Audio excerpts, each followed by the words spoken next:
This is CBC Winnipeg News.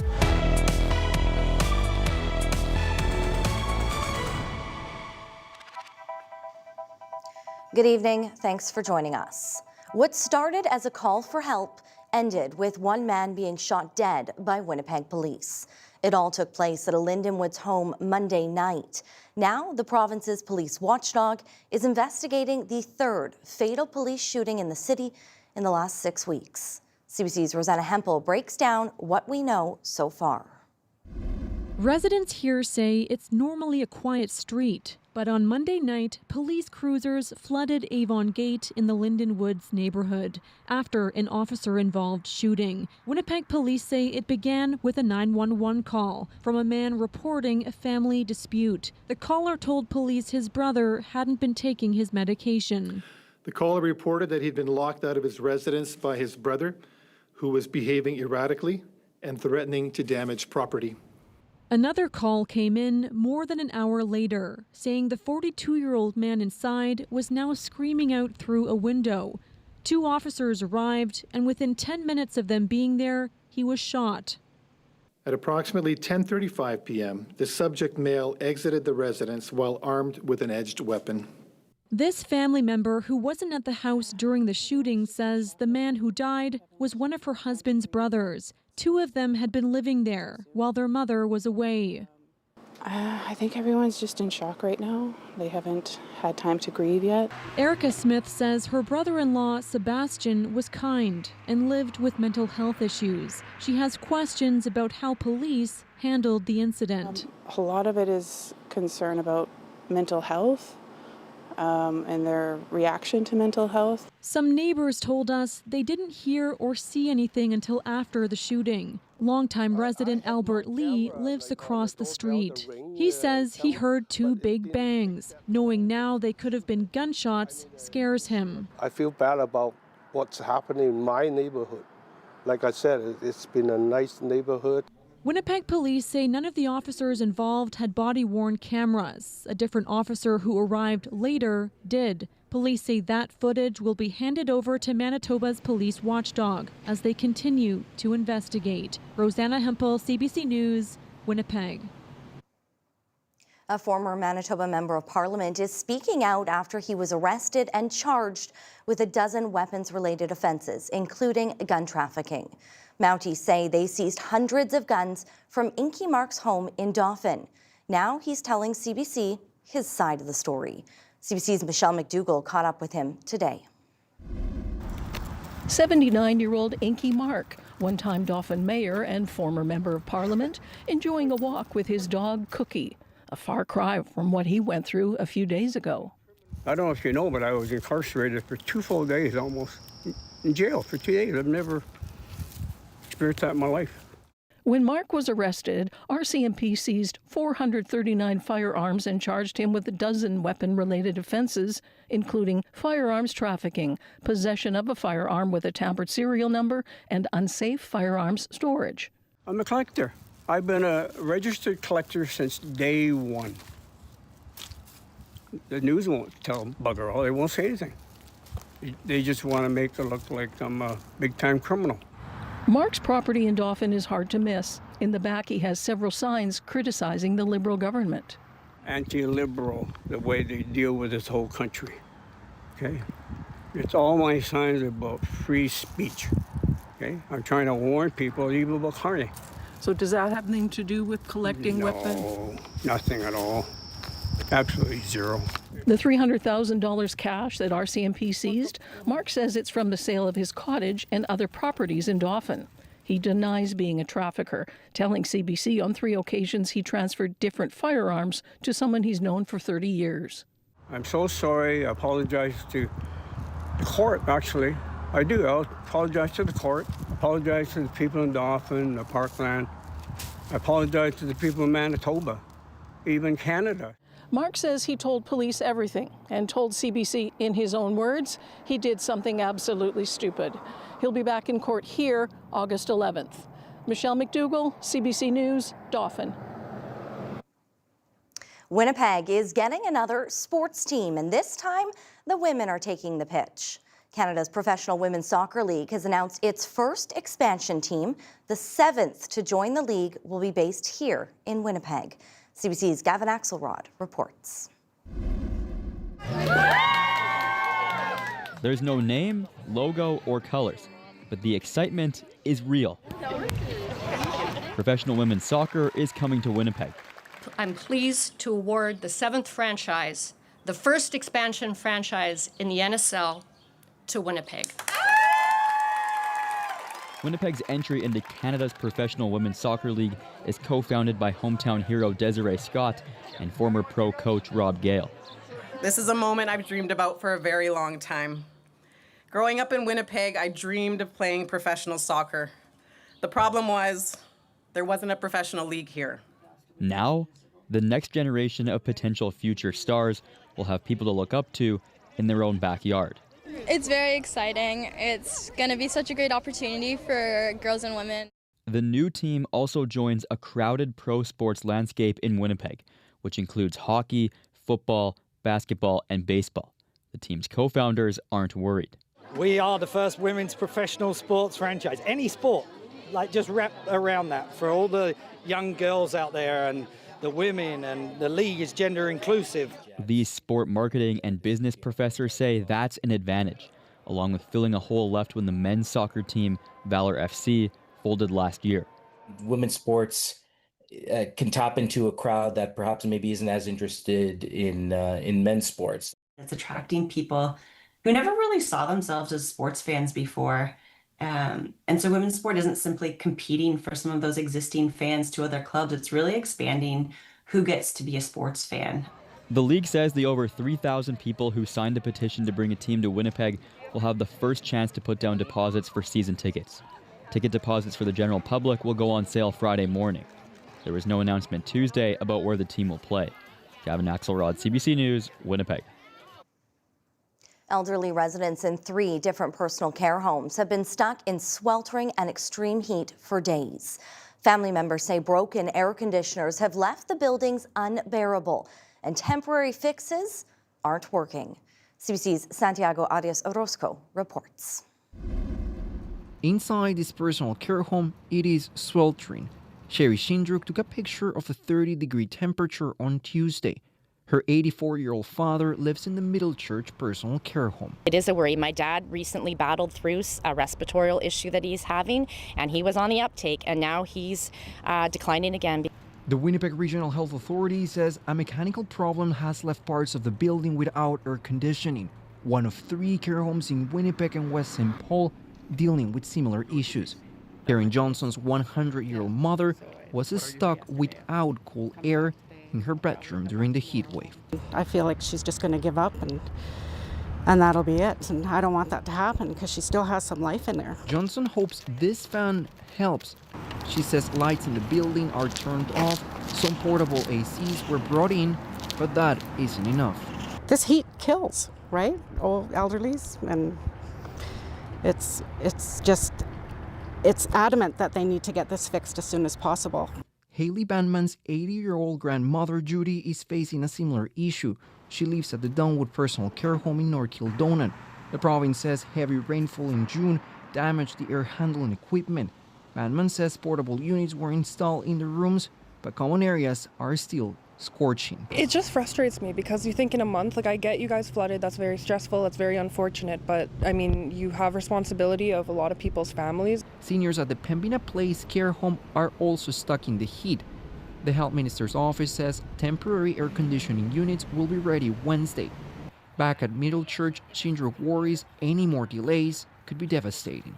Temperatures and the conditions in there have been extreme, and I would say that what they've done to resolve or bring solution to this has not been extreme.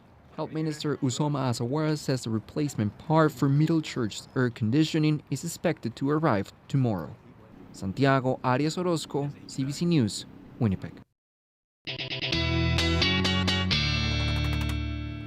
And another record-breaking day for some communities across southern Manitoba through the day yesterday. That's where I'll start. Gretna, Emerson getting up to 35 degrees yesterday, breaking records both from 1980. Gimli breaking a record from 1964, and a pair of records from 1975 broken in Oak Point and Shoal Lake. What a difference 24 hours makes. 27 degrees across a good chunk of southern Manitoba, Winnipeg included through the afternoon. Still some warmer air, 29s through Dauphin and Swan River.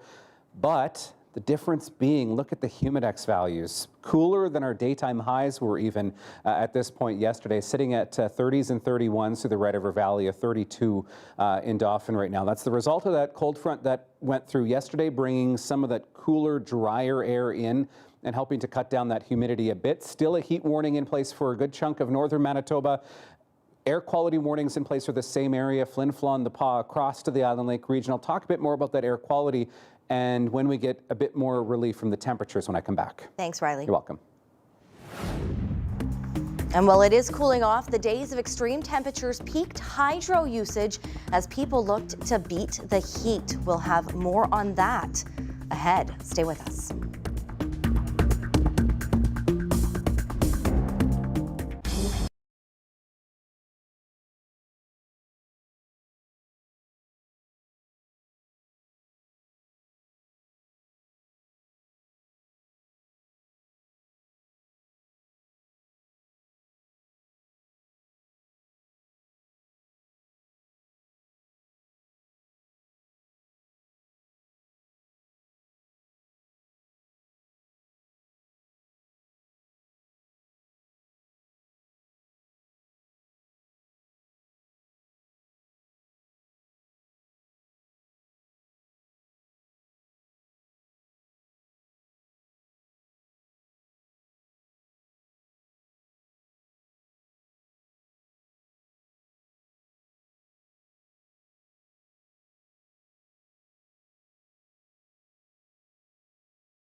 The weather over the weekend led to more than just temperature records in this province. Manitoba Hydro set a new high watermark for electricity consumption. As CBC's Bartlett Kivas reports, the utility now has to demonstrate what it's doing to keep the fans running in future summers.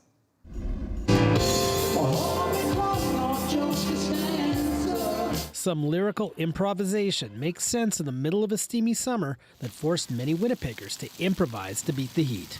I've not been dealing with the heat. I have no AC in my car, and at my house there's no AC, so I've just kind of been struggling right now. I just quit drink alcohol, so no beer like during the weekend or after the work, so it's really helped. How hot was it? Hot enough for Manitoba Hydro to set a new summer record for electricity consumption. 3,751 megawatts, largely due to air conditioning. Well, Manitoba Hydro has enough power to deal with this current heat wave. In a couple of weeks, it comes before the provincial energy regulator to demonstrate its long-term plan to keep the air conditioning on during the summer and to keep the heat going during the winter. Hydro's plan to keep the lights on calls for 3 natural gas turbines in Brandon, new wind farms owned by Indigenous-led partnerships, and billions of dollars of repairs to aging transmission lines. We believe the plan we've put forward to the PUB will meet our needs as a utility and our ability to ensure we have that ability to continue to supply our customers. Hydro says it may not have enough power within 3 or 4 years. Critics aren't so sure. The Public Interest Law Centre says Hydro hasn't demonstrated the need for so much more power, while both this energy watchdog and the province's most vocal environmental advocates say Hydro seems hyper-focused on burning fossil fuels. They've kind of set up the whole process to, point towards the one solution that they want while marginalizing all the rest of them. Other solutions include more energy savings like neighborhood-scale geothermal heating loops and battery storage. Hydro's long-term plan comes before the Public Utilities Board for 6 weeks of public hearings beginning July 27th. Bartlett Kivas, CBC News, Winnipeg. The recent heat wave has taken a toll on Winnipeg's roads. As you saw here yesterday, some drivers sustained damage to their cars when the pavement buckled beneath them. The city now says it responded to 15 locations with significant heaves in roadways. Also, more than 20 hazardous ones on city sidewalks. Among the most significant, this one along William R. Clement Parkway, 2 spots along Keniston Boulevard, and at multiple spots on Abenogi-Mikana. The city did not provide any details on the timeline for all the repairs. It says crews continue to respond as calls come in, and several highways outside the city were also impacted. A man is dead after the Manitoba Sheriff Services van he was driving collided with a train. RCMP responded to the crash site west of Portage La Prairie around 8 a.m. Tuesday. Early investigation results suggest the van was headed south when it collided with the train, rolled and landed in a ditch. RCMP say the driver, a 28-year-old Portage La Prairie man, died at the scene. The passenger, who was also a sheriff, was taken to hospital with minor injuries as a precaution. Manitoba Workplace Safety and Health and CN Police are helping with the investigation. A First Nation in the Interlake is dealing with the devastating loss of housing after a fire. The fire ripped through a 21-unit apartment complex on Peguis First Nation. It started around 7:30 Saturday morning. People could be seen helping rescue a puppy from the second floor. RCMP say everyone managed to get out of the building safely. Right now, Mounties believe it was accidental. Chief and council say rebuilding efforts are already underway, but added the immediate priority is to support those who've been affected. A cyclist is in critical condition after being hit by a vehicle yesterday evening. Winnipeg police were called to Dufferin Avenue and Salter Street just after 6. A car and a red bike could be seen within a taped-off area. Investigators were using a drone while the intersection remained closed. Police could not provide further details about the cyclist or the driver. Well, prepare to slow down. The city has dropped the speed limit along a busy stretch of road in Crescentwood. Signs are now up along Wellington Crescent, dropping the limit from 50 kilometers per hour down to 40 from Academy Road to River Avenue. The city says speeds have also been lowered on sections of Stradbrook and River where one-way portions lead into and out of Wellington. Now, council approved the changes about 2 weeks ago. Road safety advocates have been pushing for improvements since a cyclist was hit and killed in 2024. Construction on permanent bike lanes isn't scheduled to begin until next year. To make room, some parts of the road will also be reduced from 4 lanes down to 2.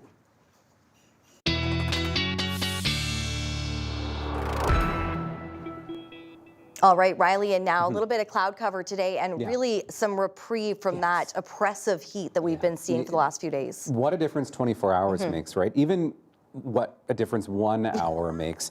7 o'clock last night, humidex at 44 in Winnipeg. By the time that cold front came through, down to 31 at 8 p.m. So even 1 hour can make quite a difference, and we've seen the humidity levels improving quite substantially through the day today across the south.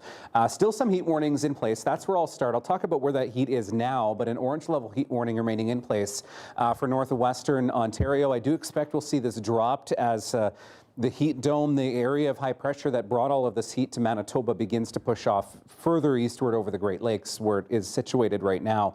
But there is a yellow level air quality warning now in place for Flin Flon, the Pas, east to Norway House and into the Island Lake region. In the wake of this, because of that cold front that came through, it shifted winds around to more of a north to northwesterly flow, and that's pushing some smoke, not just from forest fires that are burning in northern Manitoba, but also from Saskatchewan into Manitoba. And you can see some of that on visible satellite right now. Some of these streamers near La Ronge, for example, and north crossing the border near Flin Flon, Puckatawagan, that's all smoke from fires that are burning on the Saskatchewan side of the border, and the winds picking that up and pushing it eastward. So there are some fires burning in Manitoba, but a lot of the smoke that northwestern parts of the province are dealing with is actually coming from fires that are across the border, picked up by some fairly strong upper level winds. This jet stream still a ridge in the jet stream pushing across the prairie provinces, although we are starting to see some moderation, particularly temperature and humidity wise. So the main area of high pressure that brought that heat now off over the Great Lakes region,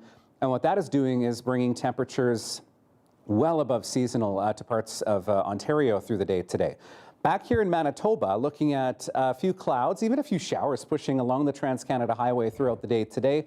The rest of the province under a general sun-cloud mix throughout the day, and that's really what we can expect as we get through the day tomorrow. Although a bit more cloud cover starts to roll in as we get through the night tonight. There is a weak area of low pressure pushing through North Dakota, and we'll get the northern fringes of some of the shower activity pretty generally Trans-Canada and south from that as we get through the day on Wednesday. So prepare to wake up for some showers, for example, in places like Brandon, down into Morden Winkler. There is a chance we see some of this into the Red River Valley as we get through the day.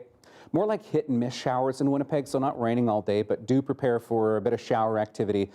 At the most, I'm saying 5 to 15 millimeters. However, parts of southwestern Manitoba could potentially pick up a bit more, but that's just pretty general as we get through the next couple of days here. Temperature-wise, at seasonal, 26 tomorrow in Winnipeg, below seasonal into southwestern parts of the province, 20 in Brandon, 23 in Melita, and still looking at some warm temperatures, Brittany, into parts of northern Manitoba. Thompson at 29 degrees tomorrow afternoon. Thank you, Riley. You're welcome. Well, it may not feel like it, but Christmas has come early in Steinbach. We'll tell you why these folks are wearing parkas in the middle of a heat wave after the break. Stay with us.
All right, time for your dog walking forecast for Wednesday, and more like a rinse and repeat for tomorrow, as we saw today, although actually slightly cooler. Very seasonal as we get through the day tomorrow. Georgie here, waiting for the weather to clear. Clearly taking on a bit of a rainy day. I don't know if you can see the detail of some of the rain on the window there. Thank you, Debbie, for sending this picture, and please keep sending yours to talkback@cbc.ca. And you know what, Georgie, you might be waiting for that weather to clear at times tomorrow. I'm expecting some showers, not a washout all day, but sort of hit and miss as we get through the day on Wednesday. Into Thursday, slightly cooler yet, 24 degrees. Good chance we'll see a few showers in the morning, and then we'll see some of that clearing up as we get through the afternoon, and then we'll get more heat and humidity building as we get toward the end of the week. 30s for Saturday, Sunday, and up to 29 with a mix of sun and clouds for Monday. Well, short season is indeed upon us, but for Steinbach, it's sweater weather. It's the heat getting to you. The city turned its event center into a winter wonderland in July. Here's today's Daily Lift.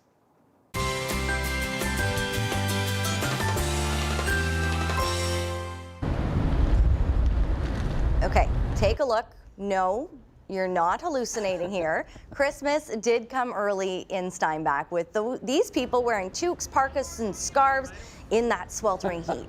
Yes, List Pictures had chosen Southeast Event Center as a movie set for an upcoming Christmas film. They transformed the event space to resemble an airport entrance with fake snow and Christmas trees to create that festive holiday atmosphere. As recently as last week, they came to check out the site to see if, well, would this work as an airport? Well, the moment their site, I guess the guy who comes and checks out the sites, the moment he saw all the glass and all the metal and all the wood inside, he's like, we can totally use this as an entrance to an airport. Never mind, they're doing a Christmas movie on the hottest day of the summer. So they are ingenious. They're doing what looks like an incredible job, and it's really, really fun. The Southeast Event Center says the production company has also identified areas in the building that could be used for future filming projects.